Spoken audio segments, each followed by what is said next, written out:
Hi everybody, this is golf instructor Steve Bishop, and today I'm going to be talking to you about something called the D-plane. Now, the D-plane has actually been around for a while, but up until recently, it hasn't really been widely accepted. And that's because there was this war going on between the old ball flight laws and something called the new ball flight laws. But they've actually been around for a while, but until recently, they really started to come into their own. Now, I want to give you this video to help demonstrate why the D-plane, well, first of all, what is the D-plane, and why is it so important? Why does it make the ball spin, and why does it even mean anything to your golf game?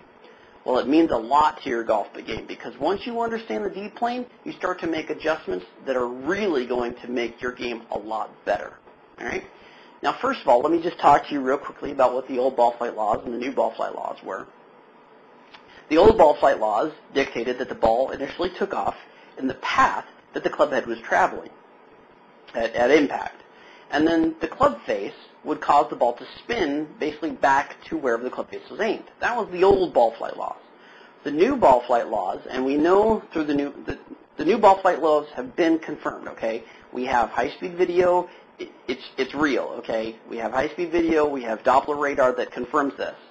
We absolutely know that the ball takes off about 80 to 85% initially in the direction that the club face is aimed, and then the ball will curve away from the path that the club head was traveling. So that's almost the exact opposite of what the old ball flight laws used to say. And if you think about it, you've probably seen an example of how this has affected someone. Let's take an example of a slicer and using the old ball flight laws, okay? Now, if someone was slicing the golf ball, the ball started out to the right and continued to fly out even further to the right, what generally would happen is somebody would say, well, wait a minute, okay, since the ball is starting out to the right and I need to fix my path, you know what, I need to aim a little bit more to the left. So what would happen is you'd have people that actually aim a little bit more to the left. And what you get then, since, of course, like I was saying, with the new ball flight laws, if you make that kind of adjustment, what actually happens is the ball, again, flies and turns away from the path. So if you aim further left, the ball will spin more to the right. So that guy that lines up further to the left, all he's doing is he's ensuring that the ball will spin and slice even further and still go out into the woods that he was trying to avoid. So, let's talk about why all of this happens. Well, first of all, the D-plane, and just to give you guys a quick little bit, I absolutely know. I'm kind of not ripping off, but I'm taking something that I already saw on YouTube, and I thought it was fantastic. It illustrates the D-plane absolutely wonderfully. And I'm basically taking the same thing, but I'm adding one little twist here. Notice that I've got this spongy cord basically between these two shafts. Now, the bottom shaft, okay, this bottom shaft represents the path that the club head is traveling at impact. The top shaft is representing the club face angle, both in loft, that's why it's got some angle up, and also in direction. So when I turn and face you, you're going to see that that path is, or the club face is aimed straight at you, okay? Now, the D-plane, as you notice, if the path and the club face are both aimed straight at the target, you have a vertical D-plane. That's that spongy cord, okay? That spongy cord is the D-plane. Now, if I move the club face so that it aims a little bit out here to the right, okay, notice that the D-plane is now rotated and tilted, all right? Now, if I aim my club face a little bit out to the left, but still keep the path, still aimed at the target, you'll notice that, of course, I have that 45-degree angle of the D-plane going the opposite direction. So why is that important? Well, that angle, that D-plane angle, is going to dictate something very important on the golf ball, and that is, if you've ever heard the term side spin on a golf ball, it's wrong. There's no such thing as side spin. The ball is not spinning on its side, okay? In fact, what happens is a golf ball has only one, what we call axis, that it spins around. Just like, if I was tilted this way, just like the Earth spins around this axis, okay? You got the North Pole and the South Pole, basically. Well, the golf ball spins like this. And if you have a perfectly straight shot, the golf ball will fly like this and then land like that, because this axis, if you can imagine it sort of like the wings of an airplane, right? If they're perfectly level and you pull back on the yoke and then you push down on the yoke, the airplane's going to go up and down, okay? But if you tilt the wings or tilt the axis of the golf ball, all that a golf ball can do is spin around this axis and cause lift, okay?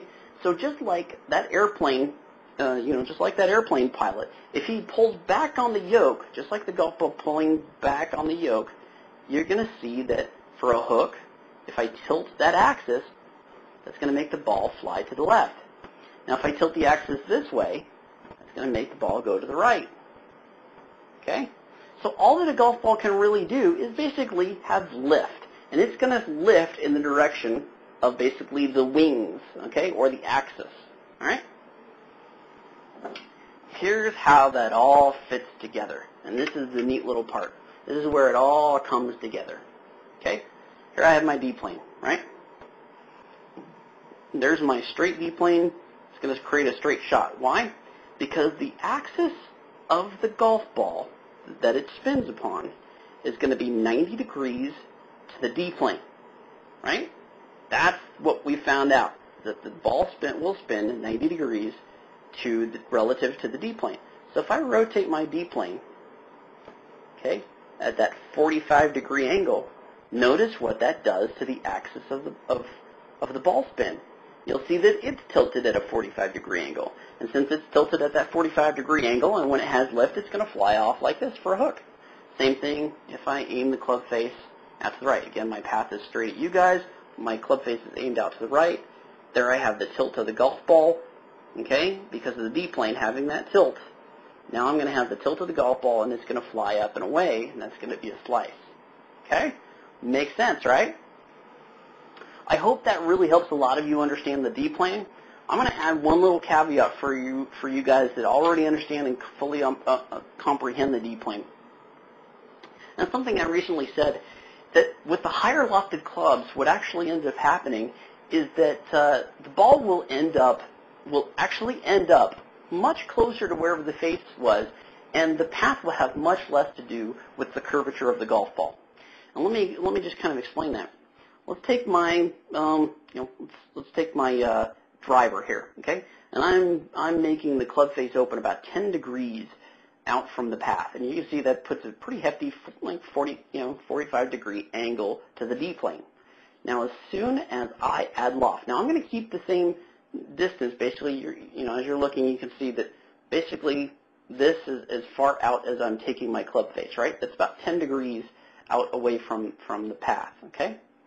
Now, if I keep that club face open 10 degrees from my target, but I just increase loft, notice what happens to the D-plane. The D-plane starts to get a little bit more upright, right? I'm not really doing anything as far as opening up the club face more or closing the club face more, but all I'm doing is I'm adding loft, and notice that the D-plane starts to get a little bit more up and down.